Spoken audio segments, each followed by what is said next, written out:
যে সবাই বলে থাকে কপে মানুষ যেয়ে থাকে পিকনিক করার জন্য। আসলে আপনি যদি মনে করেন যে হ্যাঁ picnic, it's a picnic. Okay. আবার যদি মনে করেন যে না এটা কোনো হ্যাঁ। পিকনিক না, এটা হচ্ছে হলো নলেজ গ্যাদারিং এবং নলেজ শেয়ারিং, Sharing এর ভিউ একটা শেয়ারিং platform। একটা প্ল্যাটফর্ম, অবশ্যই সেটা সম্ভব। আমি ওখানে তাদের প্রতিনিয়ত সংগ্রাম করতে হচ্ছে লবণাক্ততার সাথে।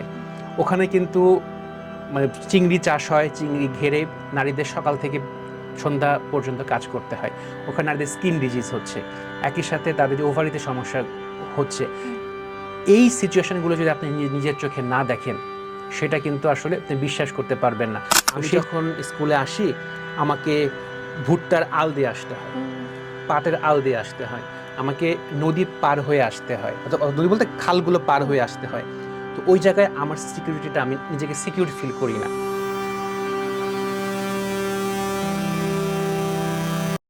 আমরা যখনই জলবায়ু নিয়ে কথা বলি, জলবায়ু পরিবর্তন নিয়ে কথা বলি, তখন বাংলাদেশের প্রেক্ষাপটে যদি আমরা চিন্তা করি, আমাদের এখানে বাংলাদেশ হচ্ছে জলবায়ু পরিবর্তনের জন্য যতটা দায়ী না, এর চাইতে বেশি ভুক্তভোগী।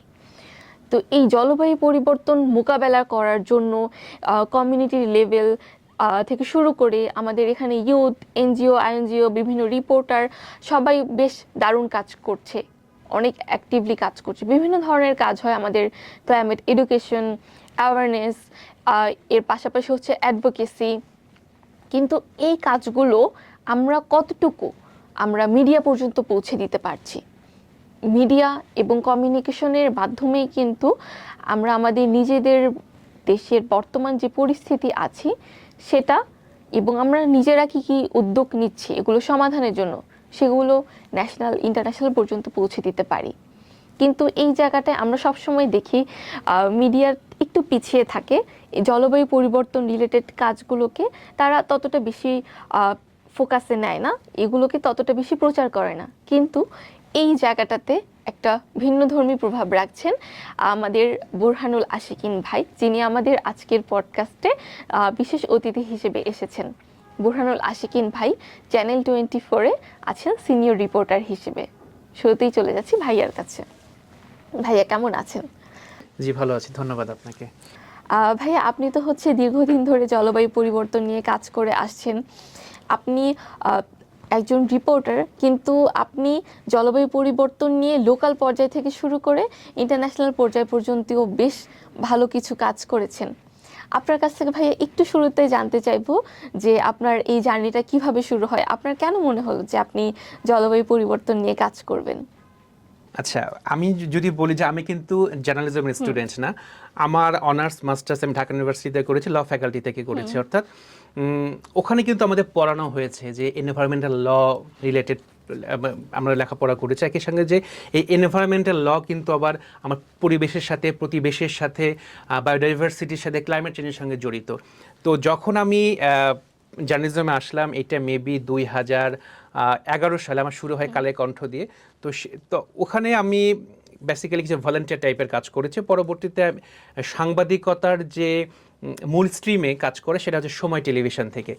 তো ওখানে কাজ করেছি, ওখানে কিছু কিছু আমি টুকটাক ক্লাইমেট চেঞ্জ নিয়ে বিভিন্ন স্টোরি করেছি। পরবর্তীতে যখন আমি চ্যানেল 24 এসেছি, তখন যখন আমি দেখলাম যে আসলে এই জায়গায় কাজ করার স্কোপ আছে, ক্লাইমেট চেঞ্জ নিয়ে কাজ করার স্কোপ আছে, যেহেতু আমার ল ব্যাকগ্রাউন্ড আছে, ল কিছু জানাশোনা আছে, তো আমি ওই জায়গা থেকে বোঝার চেষ্টা করলাম যে আসলে বর্তমান সিচুয়েশনটা কি চলছে।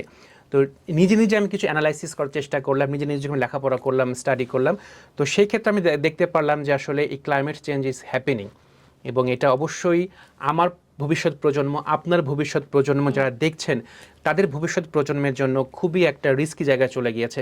তো অনেকেই বলার চেষ্টা করবেন যে আসলে ক্লাইমেট চেঞ্জ এটা তো একটা হাইপোথিসিস হতে পারে, এটা তো কিছুই না। যেমন আমাদের ডোনাল্ড ট্রাম্প, যিনি মার্কিন প্রেসিডেন্ট, তিনি কিন্তু ওইভাবে বিশ্বাস করেন না। তো সেই জায়গা থেকে আমার মনে হয়েছে যে আমার কাজ করার একটি সুযোগ রয়েছে, আগ্রহ রয়েছে, অথবা চ্যানেল 24 আমাকে সেই এক্সেসটা দিচ্ছে, যেহেতু আমার এনজিও আছে HSF, ওটার সাথে আমি অ্যালাইন করতে পারছি। তো সেই জায়গা থেকে আমার আগ্রহটা কাজ করলো যে আসলে কাজ করে দেখি কিছু হয় কিনা, কিছু করা যায় কিনা। তো আমার কাছে মনে হয়েছে যে এখানে একটা পটেনশিয়ালিটি রয়েছে, একটা কাজ করার সুযোগ রয়েছে। একই সাথে নিজেকে আমি ডেভেলপ করতে পারবো, একই সাথে যে কমিউনিটিতে আমি যাচ্ছি সেই কমিউনিটিতে আমি কিছু অবদান রাখতে পারবো, ইভেন আমার স্টোরির মাধ্যমে যে ইনফরমেশনগুলো আমি ডিসিমিনেট করতে পারবো, হয়তো বা পলিসি মেকিংও যদি 1% অথবা 0.01% যদি অবদান রাখতে পারে, আমি মনে করি সেটা আমার ক্রেডিট অথবা আমার স্টোরির অবদান। তো সেই জায়গা থেকে মনে হয়েছে যে এই জায়গায় কাজ করা যায়, তো এই কারণে মূলত শুরু করা ক্লাইমেট চেঞ্জ নিয়ে কাজ করার। ভাইয়া, আপনার কথাগুলো যখন শুনছিলাম আমি নিজেই অনুপ্রাণিত হচ্ছিলাম, কারণ আমিও একজন ক্লাইমেট অ্যাক্টিভিস্ট, কিন্তু আমার এডুকেশনাল ব্যাকগ্রাউন্ডটা ক্লাইমেট বা এনভায়রনমেন্ট এগুলো রিলেটেড না। তো আপনার কথা শুনতে শুনতে আমার মনে হচ্ছিল যে যদিও আমার এডুকেশনাল ব্যাকগ্রাউন্ড ক্লাইমেট বা এনভায়রনমেন্ট রিলেটেড না হয়, আমি তবুও হচ্ছে গিয়ে এই সেক্টরে কাজ করে যেতে পারবো। কারণ আপনি যেটা বললেন যে আপনি জার্নালিজম নিয়ে হচ্ছে গিয়ে আপনি কাজ করছেন বা আপনার পড়াশোনা ছিল, কিন্তু আপনি এখন বর্তমানে ক্লাইমেট নিয়ে বেশ ভালো কাজ করছেন। আপনি ইন্টারন্যাশনাল পর্যায় পর্যন্ত গিয়েছেন, অ্যাডভোকেসি করেছেন, কাজ করেছেন, যেটা আসলে ভাইয়া খুব অনুপ্রেরণা দেয়। আমরা তো দেখতে পাচ্ছি যে আসলে আমরা ঢাকা শহরে অথবা বিভিন্ন ডিস্ট্রিক্টে যদি আমরা চলাফেরা করি, আমরা দেখতে পাচ্ছি যে বায়ু দূষণ হচ্ছে, শব্দ দূষণ হচ্ছে, বিভিন্ন পলিউশন হচ্ছে। এর জন্য কে দায়ী? আপনি তো দায়ী। আমি আপনি দায়ী। তো সেই জায়গা থেকে আসলে মানে আমি আমার কাজটা করি না, যতটুকু ক্যাপাসিটি আমার আছে আমি আমার কাজটা করি না কেন? আপনি যেটা বললেন যে আসলে ইচ্ছা শক্তিটা কিন্তু সবচেয়ে বড় বিষয়। আমি ল ব্যাকগ্রাউন্ডে আছে, আমি দেখেছি যে আমাদের ইউথ যারা অ্যাক্টিভিস্ট আছেন, যারা কাজ করছেন, তারা কিন্তু বিভিন্ন সেক্টর থেকে, বিভিন্ন লেখাপড়া জায়গা থেকে লেখাপড়া করে এসেছেন। কেউ কিন্তু হয়তো বা অনেকেই এই ক্লাইমেট রিলেটেড কোনো ব্যাকগ্রাউন্ড থেকে আসেনি, তারা তো কাজ করছেন। কেন কাজ করছেন? হয়তো বা তাদের মধ্যে একটা আর্জ তৈরি হয়েছে যে হ্যাঁ, আমরা প্রকৃতির জন্য, দেশের জন্য, দেশের মানুষের জন্য কিছু কাজ করি না। তো ওই জায়গা থেকে আসলে ইচ্ছা শক্তিটাই বড় বিষয়, কোনো ব্যাকগ্রাউন্ড হয়তো বা বড় বিষয় নয়। অথবা আমি যখন শুরু করব, আমি আমার নিজের ডেভেলপমেন্টের জন্য আমি লেখাপড়া করি। এখন তো অবারিত সুযোগ রয়েছে ইন্টারনেটে, আমি কিন্তু বিভিন্ন সার্চ দিলেই এই রিলেটেড বিভিন্ন টপিকস আমি পেয়ে যাচ্ছি, স্টাডি পেয়ে যাচ্ছি, সার্ভে পেয়ে যাচ্ছি। ওর সাথে আমি আমার যে মানে এক্সপিরিয়েন্স অথবা আমার কমিউনিটি কনটেক্সটে যে সমস্যাগুলো হচ্ছে, আমি অ্যালাইন করি না। অ্যালাইন করে আমি নিজেকে এনরিচ করে আমার যে স্কোপ থাকে, এরকম বিভিন্ন প্ল্যাটফর্ম রয়েছে, সে প্ল্যাটফর্মে আমি আমার যে নলেজটা সেটা আমি ডিসেমিনেট করি না। এর মাধ্যমে তো হয়তো বা একটা সোসাইটিতে কিছু অবদান রাখতে পারবে। তো সেই জায়গা থেকে ইচ্ছা শক্তিটা অত্যন্ত গুরুত্বপূর্ণ যে কোনো কাজ করার ক্ষেত্রে। যারা আসলে অন্য ব্যাকগ্রাউন্ড থেকে হয়েও এই সেক্টরে কাজ করতে চাচ্ছে, তারা অনুপ্রেরণা পায়। তারা বুঝতে পারছে যে কোনো একটা কাজ করার জন্য, আমি যদি যে কোনো পরিবর্তনের জন্য কাজ করতে চাই, তাহলে আমার যে ওই ব্যাকগ্রাউন্ডেরই হতে হবে বিষয়টা এরকম না, আমার থাকতে হবে ইচ্ছা শক্তি থাকলেই আমরা যে কোনো সেক্টরে কাজ করতে পারি। আর এর পাশাপাশি নলেজ প্রয়োজন, এবং কিন্তু নলেজের জন্য বর্তমানে আমাদের যে ইন্টারনেট আছে, ইন্টারনেটের বিভিন্ন সোর্স থেকে আমরা কিন্তু এই নলেজগুলো গ্যাদার করে নিজেদের কাজগুলো করতে পারি। আসলে যার কাছে এখন ডাটা রয়েছে, যার কাছে ইনফরমেশন রয়েছে, সে কিন্তু কিং। সে যেখানেই যাক না কেন, সে কিন্তু সে ডাটা দিয়ে, ইনফরমেশন দিয়ে, যুক্তি দিয়ে, লজিক দিয়ে সে কিন্তু সেই জায়গাতে ওভারকাম করতে পারছে অথবা তার এক্সপ্রেসটা করতে পারছে। তো সেই জায়গা থেকে আমার এখন ওপেন অবারিত ইন্টারনেট আছে। কেউ বলে ইন্টারনেট ভালো, কেউ বলে মন্দ। অবশ্যই ভালো মন্দ সবকিছুরই ভালো মন্দ আছে, নিজের উপর ডিপেন্ড করছে আমি কিভাবে সেটা ইউজ করছি। আমি যেটা বললাম যে ইন্টারনেটে এরকম হিউজ প্রচুর আর্টিকেল রয়েছে, প্রতিদিন সেই আর্টিকেলগুলো আপডেট হচ্ছে, সার্ভে হচ্ছে, বিভিন্ন ইন্টারন্যাশনাল বিভিন্ন মিডিয়া রয়েছে, ন্যাশনাল মিডিয়া রয়েছে, সেগুলো কিন্তু সেখানে তথ্যগুলো আসছে। সেটা কিন্তু আপনি ভেরিফাই করে অথবা ডাউনলোড করে আমি লেখাপড়া করতে পারি, নিজেকে এনরিচ করতে পারি। কেউ তো বাধা দিচ্ছে না, কেউ তো বলছে না যে তুমি ক্লাইমেট নিয়ে কাজ করতে পারবে না, তুমি এনভায়রনমেন্টে কাজ করতে পারবে না, তোমাকে এই টপিকস নিয়ে কথা বলতে দেওয়া যাবে না, অথবা তুমি এটা নিয়ে স্টাডি করতে পারবে না, লেখাপড়া করতে পারবে না। কেউ তো না করছে না। বিষয়টা হচ্ছিল আমি জিনিসটা কিভাবে দেখছি বা নিচ্ছি। যদি কাজ করার ইচ্ছা থাকে অবশ্যই আপনি পারবেন। এখন তো বলা হয়ে থাকে ক্লাইমেট চেঞ্জের বার্নিং ইস্যু, রেজিং ইস্যু, ভবিষ্যৎ প্রজন্ম অথবা সামনে এটা নিয়ে আরও কাজ হবে, আরও কথাবার্তা হবে। এখন বিভিন্ন ন্যাশনাল ইনস্টিটিউশন আছে, ইন্টারন্যাশনাল ইনস্টিটিউশন আছে, আমাদের মিডিয়া হাউসগুলো আছে, ইভেন গার্মেন্টস রিলেটেড সেখানে কিন্তু ক্লাইমেট চেঞ্জ নিয়ে, এনভায়রনমেন্ট নিয়ে কথাবার্তা হচ্ছে। তো এই জায়গাতে যদি কেউ ক্যারিয়ার গড়তে চায় অবশ্যই সম্ভব। তাকে একটু মানে ওই যে একটু ব্যাকগ্রাউন্ড না থাকলেও, হ্যাঁ। এনভায়রনমেন্টাল ব্যাকগ্রাউন্ড না থাকলেও সে যদি নিজের নিজে থেকে উদ্যোগে লেখাপড়া জ্ঞানটা করে, অর্জন করে। অবশ্যই বাংলাদেশে অবারিত সুযোগ রয়েছে। ইভেন বাংলাদেশে যেমন সুযোগ রয়েছে, দেশের বাইরেও সেই সুযোগটা রয়েছে, কিন্তু জায়গাটা আপনাকে এক্সপ্লোর করতে হবে। আপনি কতটা সেটা নিজেকে ওন করছেন সেটা করার জন্য সেই জায়গাটা আপনাকে তৈরি করতে হবে। ভাই, আপনি চ্যানেল 24-এ রিপোর্টার হিসেবে আছেন, কিন্তু এর পাশাপাশি আপনার নিজেরও একটা সংগঠন আছে, হিউম্যান সেফটি ফাউন্ডেশন। তো এই চ্যানেল 24 এবং হিউম্যান সেফটি ফাউন্ডেশন, এই দুইটাতে বর্তমানে আপনার কি কি কাজ করা হচ্ছে যেটা আমাদের জলবায়ু পরিবর্তনের সাথে কানেক্টেড, সেটা যদি একটু শেয়ার করতেন আমাদের সাথে। আমি যদি প্রথমে চ্যানেল 24 এর কথা বলি, আমি চ্যানেল 24 এর কাছে খুবই কৃতজ্ঞ যে আমি যখনই বলেছি যে ভাই অথবা আপু যে এই যে এরকম একটা ঘটনা ঘটছে, স্টাডি হয়েছে, ওয়ার্ল্ড পাবলিশ হয়েছে, অথবা বাংলাদেশ রিলেটেড এরকম একটা সার্ভে হয়েছে, তারা কিন্তু সবসময় এনকারেজ করেছে যে প্রথমে বলেছে ডাটাটা সঠিক আছে কিনা, মানে ভেরিফাই ক্রস চেকের দেবে। আমি যখন বলেছি যে হ্যাঁ জিনিসটা ভেরিফাই হয়েছে এবং খুবই প্রমিনেন্ট জায়গায় পাবলিশ হয়েছে অথবা প্রমিনেন্ট কোনো ইনস্টিটিউশন এটা পাবলিশ করেছে, তখন কিন্তু চ্যানেল 24 আমাকে উৎসাহ দিয়েছে, হ্যাঁ তুমি এটা করো, অথবা এই আরও বাংলাদেশের কনটেক্সটের সাথে এটা কীভাবে আরও অ্যালাইন করা যায়, এই রিলেটেড যে এক্সপার্ট যারা আছে তাদের সাথে কাজ করা যায় কিনা, তাদের সাথে কথা বলা যায় কিনা, সেটা কিন্তু আমাকে এনকারেজ করেছে। এটা কিন্তু ওয়াইডলি কিন্তু আমার চ্যানেল 24-এ সেটি অন এয়ার হয়েছে। ওই দিক থেকে আমি চ্যানেল 24-এর কাছে কৃতজ্ঞ। একই সাথে যে COP28, COP29-এ আমি যেটা গিয়েছি, চ্যানেল 24 কিন্তু আমাকে পিছন থেকে উৎসাহ দিয়েছে, হ্যাঁ তুমি কাজ করো। তো সেই জায়গা থেকে, প্রফেশনালিজমের জায়গা থেকে আমি কিন্তু সব কিছু ওকে আছে, আমাকে এনকারেজ করছে। আরেকটি বিষয় হলো আপনি এনজিও জায়গা থেকে যেটি বললেন, তো হিউম্যান সেফটি ফাউন্ডেশন 2009 সাল থেকে প্রতিষ্ঠিত হয়েছে। ওখান থেকেই আস্তে আস্তে আমরা বিভিন্ন প্রোগ্রাম হাতে নিয়েছি, বিভিন্ন প্রোগ্রাম করেছি। পরবর্তীতে আমি ক্লাইমেট চেঞ্জ প্রোগ্রাম যেটা সে লিড দিচ্ছি। তো আসলে আমি দেখেছি যে ক্লাইমেট চেঞ্জের প্রভাবে অথবা এই পরিবেশ পরিবর্তনের প্রভাবে অথবা জীববৈচিত্র্য হারিয়ে যাওয়ার প্রভাবে কিন্তু আসলে আমরা একটা হুমকির মুখে রয়েছি। সেটা আপনি বিশ্বাস করেন বা না করেন, আপনি যদি রিয়েল সিচুয়েশন যদি জানতে চান, তাহলে আপনার কিন্তু কোস্টাল এরিয়া যেটা আছে সেখানে যেতে হবে। আপনি রিয়েল সিচুয়েশন জানতে হলে আপনাকে সে চর এলাকাতে যেতে হবে যে আসলে ওখানে কী সিচুয়েশনটা হচ্ছে। আমি সাতক্ষীরার শ্যামনগরের কৈখালী উপজেলাতে গিয়েছিলাম, একেবারে শেষ অবস্থান, মানে এরপরে হচ্ছে বঙ্গোপসাগর। ওখানে আমি দেখেছি যে আসলে নারীদের অবস্থাটা কি ভালনারেবল সিচুয়েশনে রয়েছে। ওখানে তাদের প্রতিনিয়ত সংগ্রাম করতে হচ্ছে লবণাক্ততার সাথে। ওখানে কিন্তু মানে চিংড়ি চাষ হয়, চিংড়ি ঘেরে নারীদের সকাল থেকে সন্ধ্যা পর্যন্ত কাজ করতে হয়। ওখানে নারীদের স্কিন ডিজিজ হচ্ছে, একই সাথে তাদের যে ওভারিতে সমস্যা হচ্ছে। এই সিচুয়েশনগুলো যদি আপনি নিজের চোখে না দেখেন, সেটা কিন্তু আসলে আপনি বিশ্বাস করতে পারবেন না। তো সেই জায়গা থেকে নারীরা সংগ্রাম করছে, সেখানে আমি স্টোরি করেছি, কাজ করেছি। তো এই গল্পগুলো আমাদের তো সামনে নিয়ে আসতে হবে। এই গল্পগুলো তো মিডিয়ার উচিত যে পলিসি মেকিং যারা করছেন তাদের সামনে নিয়ে আসা। আসলে ওখানে কি করা যায়? আমরা বলি যে অ্যাডাপ্টেশন আমরা চ্যাম্পিয়ন, অবশ্যই আমরা চ্যাম্পিয়ন, আমরা বিভিন্ন ইনিশিয়েটিভ নিচ্ছি, কিন্তু ওখানে কি হচ্ছে? ওখানে কি সেই অ্যাডাপ্টেশনের যে প্রক্রিয়াগুলো অথবা যে পদক্ষেপগুলো সেগুলো আসলেই অ্যাক্টিভলি কাজ করছে কিনা, যদি কাজ না করে থাকে কি করতে হবে, সবাই এই ব্যাপারে জানে কিনা, লবণাক্ততায় কতটুকু থাকতে হবে, ও লবণাক্ততার কারণে যে সমস্যাগুলো হয় বা হবে সেগুলো ওই এলাকার নারীরা কতটুকু জানতে পারছে, পুরুষরা কতটুকু জানতে পারছে। তো এই যে লবণাক্ততা বাড়ছে, কেন বাড়ছে? নিশ্চয়ই সি লেভেল রাইজ হচ্ছে। একই সাথে আরেকটি গুরুত্বপূর্ণ বিষয়, আমরা এই সি লেভেল রাইজের জন্য বা লবণাক্ততা বৃদ্ধির জন্য আমরা বলছি যে ক্লাইমেট চেঞ্জ একটা দায়ী, অবশ্যই দায়ী।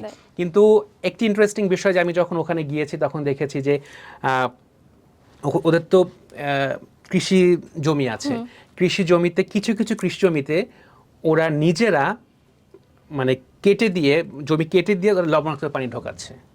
এটা কি হচ্ছে লবণ চাষ করার জন্য, মানে লবণ চাষ করার জন্য অথবা চিংড়ি চাষ করার জন্য। ওটা কিন্তু আসলে উর্বর জমি ছিল, কিন্তু ওখানকার লোকজন বলছে যে ভাই আমার আশেপাশে হচ্ছিল সবগুলো লবণাক্ত পানি হয়ে গেছে, লবণাক্ত এরিয়া হয়ে গেছে, এখন আমি এই আমার জমিতে মানে নিজে থেকে লবণাক্ত সেটা জানেও না যে তার জমিটা কি উর্বর নাকি লবণাক্ত, সেটা সে বুঝতেছে না, কিন্তু সেই নলেজটা কিন্তু তার কাছে নাই। তো এই নলেজগুলো তো আমাদের ক্রিয়েট করতে হবে। এটা মিডিয়া তো একটা রোল প্লে করে, একই সাথে যারা ইউথ অ্যাক্টিভিস্ট যারা রয়েছেন, এই বিভিন্ন এনজিও যারা রয়েছেন, তো গভর্নমেন্টের জায়গা থেকে যেটা রয়েছেন, আমাদেরকেও সেই জায়গাতে নলেজ ডিসেমিনেট করতে হবে। কিন্তু সেটা কি হচ্ছে? যদি হয়, কতটুকু লেভেলে হচ্ছে। তো সেই জায়গা থেকে তো আমাদেরকে অ্যানালাইসিস করা উচিত। তো এই জায়গায় আসলে অবশ্যই মিডিয়ার একটা ভাইটাল রোল রয়েছে। ভাইয়া, আপনি তো একদম রুট পর্যায়ে যে স্টোরি কভার করেছেন, সেখানে হচ্ছে গিয়ে জলবায়ু পরিবর্তন মোকাবেলার জন্য বিভিন্ন ধরনের কাজ করেছেন। তো এই কাজগুলো করতে যে এরকম কোনো গল্প কি আপনি দেখেছেন যেটা আপনাকে অনুপ্রাণিত করেছে, অথবা ওই গল্পটার কথা আপনার মনে থাকবে, বা কোনো একটা ঘটনা যেটা হচ্ছে গিয়ে দেখে আপনার খারাপ লেগেছে বা মনে হয়েছে না এই সেক্টরটা নিয়ে আসলেই কাজ করা খুব প্রয়োজন, এরকম যদি কোনো গল্প থেকে থাকে তাহলে যদি দুই একটা গল্প আমাদের সাথে শেয়ার করতেন। চর এলাকাতে স্কুল আছে, হয়তো ওয়েল এস্টাবলিশ স্কুল আছে, কিন্তু ওই স্কুলটা উঁচুতে, যাতে বন্যা পানি যাতে না আসে। কিন্তু বাচ্চাদেরকে বিভিন্ন মনে করেন 1 কিলোমিটার 2 কিলোমিটার 3 কিলোমিটার দূর থেকে আসতে হয়। তো ওই জায়গায় সবচেয়ে বড় ক্রাইসিসটা হচ্ছিল যারা আমাদের অ্যাডোলেসেন্ট গার্ল যারা রয়েছেন, ওদের হচ্ছে ক্রাইসিসটা সবচেয়ে বেশি। আমি দেখেছি, তার সাথে কথা বলে দেখেছি যে ভাই, আমি যখন স্কুলে আসি আমাকে ভুট্টার আল দিয়ে আসতে হয়, পাটের আল দিয়ে আসতে হয়, আমাকে নদী পার হয়ে আসতে হয়, অথবা নদী বলতে খালগুলো পার হয়ে আসতে হয়। তো ওই জায়গায় আমার সিকিউরিটিটা, আমি নিজেকে সিকিউর ফিল করি না। এটা কিন্তু আসলে একটা বড় একটা অ্যালার্মিং একটা বিষয়। একটা মেয়ে যখন স্কুলে আসছে, সে তার বাসা থেকে, বাড়ি থেকে স্কুলে আসার পর এই যে রাস্তাটা, সে কিন্তু সিকিউর ফিল করছে না। এটা আমার কাছে মনে হয়েছে যে একটা ওই মেয়ের জন্য আসলে কতটা মেন্টালি সে কতটা ডিপ্রেস থাকছে। সে যখন আসছে, আসার পরে তো একটা রিল্যাক্স মুডে সে লেখাপড়া করবে, কিন্তু তাকে টেনশনে আসতে হচ্ছে সে সেফলি স্কুলে আসতে পারবে কিনা, স্কুল শেষ করার পরে সে সেফলি আবার বাড়িতে যেতে পারবে কিনা। এই যে একটা অবস্থা, সেটা কিন্তু আমার কাছে মনে হয়েছে যে খুবই একটা ওই মেয়েটাকে অথবা ওই কমিউনিটিটাকে, ওর বাবা মাকেও তার টেনশনে থাকে, ট্রমাটাইজ করে ফেলে। তো সেই জায়গা থেকে আসলে ওই যাত্রাটা আমরা সিকিউর করতে পারছি কিনা, অথবা এই প্রবলেমগুলো আমরা অ্যাড্রেস করতে পারছি কিনা, যদি অ্যাড্রেস করে থাকি সেই অনুযায়ী আমরা পদক্ষেপ নিতে পারছি কিনা। তো এইগুলো বিষয়গুলো কিন্তু আমাদের সামনে আনা উচিত, আসা উচিত। আমরা শুধু বলি যে ক্লাইমেট চেঞ্জে সি লেভেল রাইজ হচ্ছে, তারপরে হচ্ছে টেম্পারেচার বাড়ছে, কিন্তু এর যে একটা ইম্প্যাক্ট রয়েছে, সেই ইম্প্যাক্টগুলোকে আমরা সামনে আনতে পারছি। আমাদের মেন্টালি ইম্প্যাক্ট হচ্ছে, আমাদের ফিনান্সিয়ালি ইম্প্যাক্ট হচ্ছে, ফিজিক্যালি ইম্প্যাক্ট হচ্ছে, সেটা কি আমরা সামনে আনতে পারছি কিনা, সেটা কিন্তু আমার যেটা মনে হয় যে আমরা যতটুকু আনতে পারছি, আমাদের সুযোগ ছিল, সুযোগ আছে এবং থাকবে আরো ওয়াইডলি বিষয়টাকে সামনে নিয়ে আসা।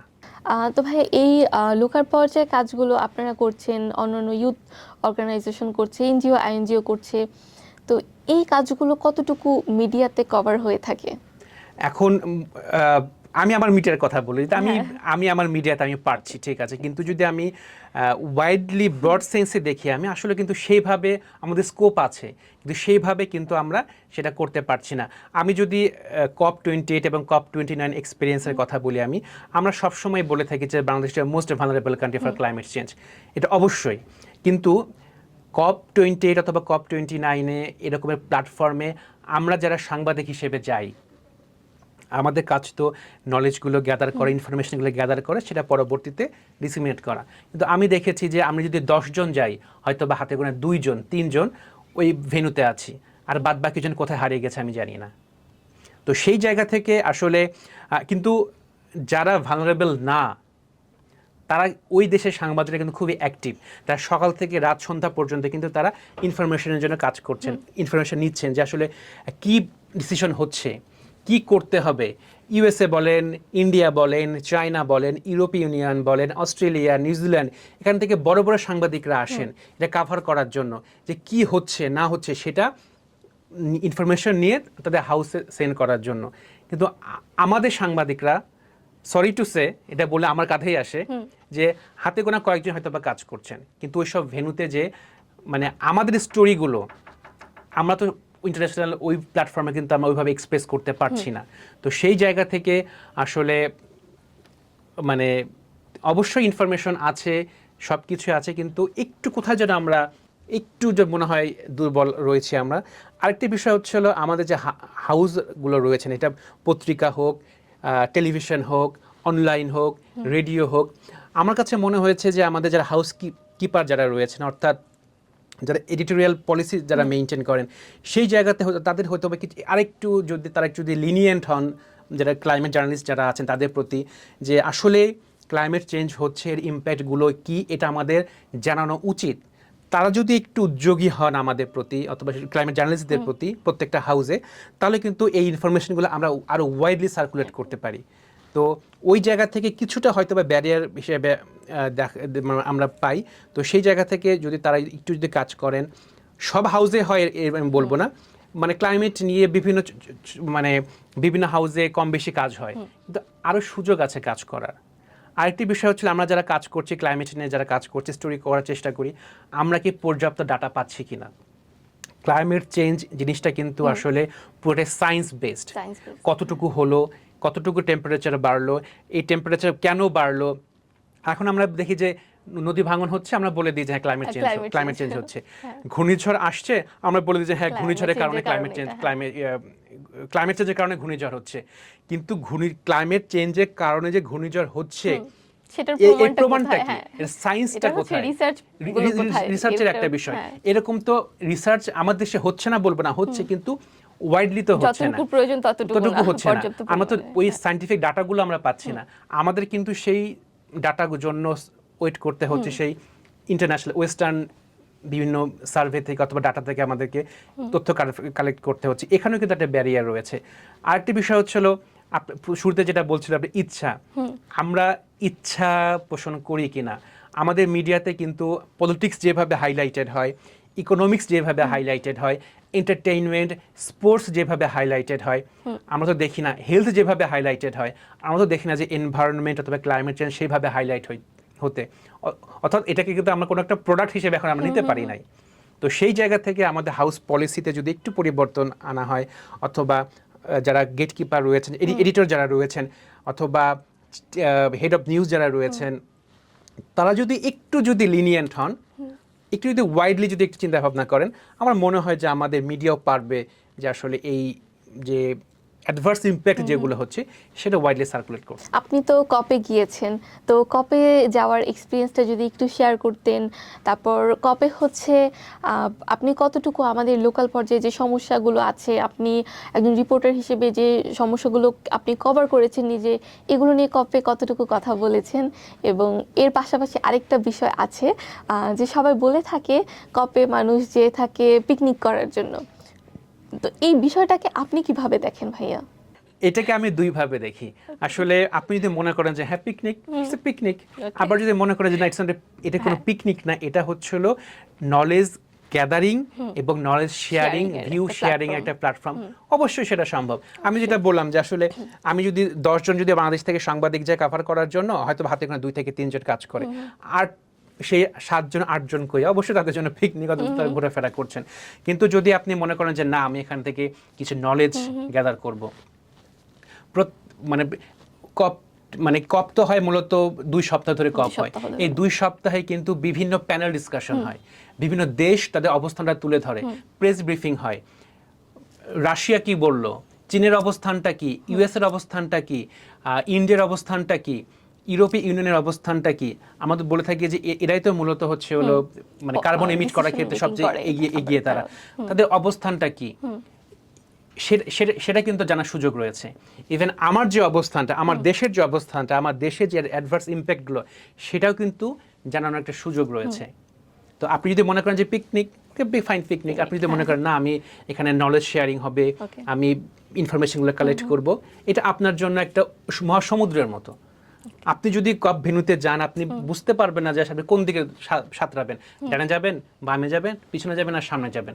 আপনাকে অ্যানালাইসিস করতে হবে যে আপনি কোন জায়গাটা আপনি ধরতে চান, কোন তীরে আপনি উঠতে চান। এটা পুরোপুরি ডিপেন্ড করছে আপনার কাছে, আপনার ইচ্ছার উপরে। তো সেই ক্ষেত্রে যারা সমালোচনা করেন তাদের সমালোচনা একদিক থেকেও ফাইন, ঠিক আছে, আবার আরেকদিক থেকে ঠিকও নেই। জি ভাই, আপনি যে বললেন 10 জন সাংবাদিক যাচ্ছে কিন্তু মাত্র 3 জন সাংবাদিক হয়তো কপে কি আসলে ঘটছে সেই বিষয়গুলো তুলে ধরছে নিজেদের রিপোর্টে, কিন্তু বাকি 7 জন এগুলো নিয়ে কাজ করছে না, তাদের কাছে কপ মানে পিকনিক মনে হচ্ছে। তো ভাই এখানে সমাধানটা কি হতে পারে? যে বাকি 7 জন সাংবাদিকের কথা যদি আমরা ধরি, তাহলে তাদেরকে আমরা কিভাবে অ্যাওয়্যার করতে পারি, যাতে তারাও হচ্ছে গিয়ে আমাদের এই জলবায়ু, হয়তো বা ওই সাংবাদিকগুলো জলবায়ু পরিবর্তন বা পরিবেশ সম্পর্কে ততটা জানা নেই, অথবা তারা লোকাল পর্যায়ে যে দেখেনি যে কী ধরনের সমস্যার সম্মুখীন হচ্ছে মানুষ জলবায়ু পরিবর্তনের কারণে। এই কারণে হয়তো তারা এই কপ কেন্দ্রিক যে কাজগুলো তাদের করা প্রয়োজন একজন রিপোর্টার হিসেবে, তারা সেটা ঠিকভাবে পালন করতে পারছে না। এই জায়গায় ভাইয়া গ্যাপগুলো কি আছে এবং সলিউশন কি হতে পারে, সেটা যদি একটু আমাদের সাথে শেয়ার করেন। না, সমাধান আসবে কি আসবে না সেটা হচ্ছে পরের বিষয়। Okay. বিষয়টা হচ্ছে হলো, আমি যদি বলি যে এই যে সামনে COP30 হবে, ব্রাজিলে হবে, এর আগে 2 মাস 3 মাস আমরা দেখব যে বিভিন্ন এনজিও আইএনজিও ওয়ার্কশপ অ্যারেঞ্জ করবে। ওখানে হচ্ছে হলো এক্সাক্ট ক্লাইমেট নিয়ে কাজ করেন, এক্সাক্ট এনভায়রনমেন্ট নিয়ে কাজ করেন, কয়জনকে ইনভাইট করা হয়? সেই জায়গাতে একটু কাজ করার সুযোগ রয়েছে। আমার যেটা মনে হয় ওইসব ওয়ার্কশপে যারা এক্স্যাক্টলি যারা ওই রিলেটেড ওই টপিক্সে কাজ করেন, ওই ফিল্ডে কাজ করেন, তাদেরকে আসলে ইনভাইট করা উচিত। আরেকটা বিষয়, হাউস থেকে টেলিভিশন হোক, পত্রিকা হোক, অনলাইন হোক, রেডিও হোক, যখন কাউকে অ্যাসাইন করা হচ্ছে, তো সে যখন যাবে কপে, সেখান থেকে আসলে সে রেগুলার স্টোরি পাঠাচ্ছে কিনা সেটারও কিন্তু একটা অ্যাকাউন্টেবিলিটি, মনিটরিং, ফলো আপের একটা বিষয় রয়েছে। ওটা কিন্তু আমরা আসলে বাড়াতে পারি। আরেকটা বিষয়, যখন হাউস যখন কাউকে পাঠাচ্ছে, যে ডিসিশন নেবে যে হ্যাঁ আমি তাকে এটা আমি কভার করার জন্য পাঠাবো, তখন আসলে হাউসের ডিসিশন নেওয়া উচিত যে আসলে এই ফিল্ডে কে এক্সপিরিয়েন্স, কে কাজ করছে, কার ধারণা আছে। মানে কপে আমি গেলাম, হুট করে ঢুকলাম, বের হয়ে আসলাম, এটা কিন্তু না। এখানে অনেক মেকানিজম আছে, অনেক পেপারস আছে, অনেক পলিসি আছে, অনেক কিছু কাজ করার সুযোগ রয়েছে। তো ওই জায়গা থেকে আসলে হাউসে যারা আছেন, লিডার যারা রয়েছেন, তাদেরও একটু ইনিশিয়েটিভ নিতে হবে, তাদের একটু কাজ করতে হবে। আরেকটা বিষয়, যারা ওয়ার্কশপ অর্গানাইজ করেন, তাদেরও মনে হয় আরেকটু রিশাফেল করা উচিত, আমি কাদেরকে ইনভাইট করব, কাদেরকে আমি ইনভাইট করব না। জি ভাই, বর্তমানে হচ্ছে গিয়ে সবাই অনেক বেশি সচেতন, বিশেষ করে আমাদের ইউথরা। তারা জলবায়ু পরিবর্তন, পরিবেশ, তারপর হিউম্যান রাইটস, ফেমিনিজম, বিভিন্ন ধরনের জিনিস নিয়ে ইউথরা কাজ করছে। তো আমাদের যারা ইউথ আছে, এর ভেতরে অনেক ইউথরা এরকম আছেন যে তারা অন্য ব্যাকগ্রাউন্ডের, কিন্তু জার্নালিজমে তারা অনেক বেশি আগ্রহী। তো ভাই, এই জার্নালিজম বা গ্রিন জার্নালিজমের জার্নিটা আমাদের তরুণরা কিভাবে শুরু করতে পারে, তাদের উদ্দেশ্যে যদি আপনি একটু কিছু বলতেন। আমি আসলে ইউথদেরকে বলে হচ্ছিল চেঞ্জ মেকার। তারা হচ্ছে চেঞ্জ মেকার, এবং তারা এই বর্তমান যে একটা টার্মোইল সিচুয়েশন আছে বিশ্বের, সেটি কিন্তু ইউথরা চেঞ্জ করতে পারবে। সেই সুযোগটা আসলে ইউথদেরকে দিতে হবে। আমরা যারা একটু সিনিয়র পর্যায়ে আছি, তাদের কিন্তু সেই সুযোগটা দিতে হবে। এখন বিভিন্ন পলিসি মেকিং এর জায়গাতে আসলে সেই ইউথদের মতামত নেওয়া হয় কিনা, আসলে কিন্তু ইউথদের মতামত নেওয়া হয় না। তো ইউথদের কিন্তু সুন্দর সুন্দর ইনোভেশন আইডিয়া আছে, তারা কিন্তু সোসাইটির জন্য কাজ করতে চায়। তারা কিন্তু টাকা পয়সা চায় না, তারা একটু স্পেসটা চায়। সেই স্পেসটা আমরা করে দেই না। এর স্পেস করে দিতে অনেকে হয়তো বা হীনমন্যতায় ভুগবেন, যে আমি ওর সাথে কাজ করব, ও তো আমার ছোট, ও কি বোঝে, ওর তো কোনো এক্সপিরিয়েন্স নাই। কিন্তু ইউথদের এই মডার্ন টেকনোলজির যুগে তাদের কাছে যে ইনফরমেশন আছে, ডাটা আছে, ইনোভেটিভ আইডিয়া আছে, সেইটা কিন্তু আমি হয়তো বা অ্যাকনোলেজ করতে দ্বিধাবোধ করছি। কারণ তার সাথে আমি কাজ করব না, সে তো আমার ছোট, আমি কেন কাজ করব? তো ওই জায়গা থেকে আমি যদি ইউথদের যদি আমি স্পেস দেই, আমরা অবশ্যই তারা ভালো কিছু করতে পারবে। আরেকটা বিষয় আপনি যে বলে যে গ্রিন জার্নালিজম হচ্ছে ওই এনভায়রনমেন্ট জার্নালিজম, যারা আমরা এনভায়রনমেন্ট, অ্যাডভার্স ইফেক্ট নিয়ে, বায়োডাইভার্সিটি নিয়ে, এগুলো নিয়ে আমরা কাজ করি। এখন বাংলাদেশের এমন একটা সিচুয়েশন আছে যে আসলে জার্নালিজম অনেকে এনকারেজ করে না, কারণ এখানে হলো মানে জব রিস্ক রয়েছে, জবের কোনো সাস্টেনেবিলিটি নাই, অনেক ক্ষেত্রে স্যালারি, টাকা পয়সার একটা ঝামেলা হয়, বিভিন্ন মহল থেকে প্রেশার আসে। ওই জায়গা থেকে আসলে অনেকেই এখানে এনকারেজ হন না। ভাইয়া, আপনি স্টাডির কথাটা তুলে ধরলেন। আসলেই স্টাডি করা খুব প্রয়োজন, কারণ নলেজ গ্যাদার করা প্রয়োজন। আমরা যে কোনো কাজ করি না কেন, সেটা যেই রিলেটেডই হোক, ক্লাইমেট হোক বা জার্নালিজম অথবা হিউম্যান রাইটস, যেটাই হোক না কেন, আমাদের নলেজ গ্যাদার করা খুব প্রয়োজন। নলেজ বেসড কাজের সমাধানটা আমরা খুব ভালোভাবে পাওয়া যায়, এটা আমরা জানি। তো এই কারণে নলেজ গ্যাদার করা, স্টাডি, এগুলো খুব প্রয়োজন। আর ভাইয়া, আপনি আরও একটা বিষয় বলছিলেন যে বাংলাদেশে অনেকে আছে, অনেক ইউথরা বর্তমানে বলতে গেলে বেশিরভাগ তরুণরাই ভলেন্টারি কাজের সাথে যুক্ত। এই তরুণদের আপনি বলেছেন তাদের কাজ করার জন্য তারা যখন আসে টাকা পয়সার কথা চিন্তা করে কাজ করতে আসে না, অথবা ভলেন্টারি কাজটা তারা টাকা পয়সার কথা চিন্তা করে বা আমি কাজ করে টাকা পয়সা পাবো এগুলোর জন্য করে না। ভলেন্টারি কাজের ক্ষেত্রে আসলেই ভাইয়া শুধুমাত্র একটু সাপোর্টের প্রয়োজন, আমাদের বিভিন্ন স্পেসের প্রয়োজন হয় যেখানে আমরা কাজ করতে পারবো, এবং এর পাশাপাশি ইনফরমেশনের প্রয়োজন হয় যে ইনফরমেশনের মাধ্যমে আমি জানতে পারবো যে আমার এই জায়গাটায় ভলেন্টারি কাজ করার সুযোগ আছে। এর পাশাপাশি হচ্ছে আমি এখান থেকে আর কি তথ্য পেতে পারবো। আর একদম সবশেষে আমাদের ভলেন্টিয়াররা যারা আছেন তারা যদি একটু অনুপ্রেরণা পায় অন্যদের কাছ থেকে, তাহলে কিন্তু তারা পরবর্তীতে ভলেন্টারি কাজগুলো চালিয়ে যাওয়ার মনোভাব পোষণ করে। আপনার কথাগুলো শুনে আশা করছি আমাদের আরও যারা তরুণ আছেন যারা এই সেক্টরে যুক্ত হতে চাচ্ছেন তারাও অনেক বেশি অনুপ্রেরণা পাবেন। কারণ আপনি আপনার কথায় বারবার মেনশন করছিলেন যে আমি যদি একটা সেক্টরে কাজ করতে চাই, আমি যদি কোনো সমস্যার সমাধান আনতে চাই, তাহলে আমাকে সেই ব্যাকগ্রাউন্ডে যে হতে হবে এরকমটা না। আসলে আমার থাকতে হবে ইচ্ছা শক্তি, একটা পজিটিভ মন মানসিকতা।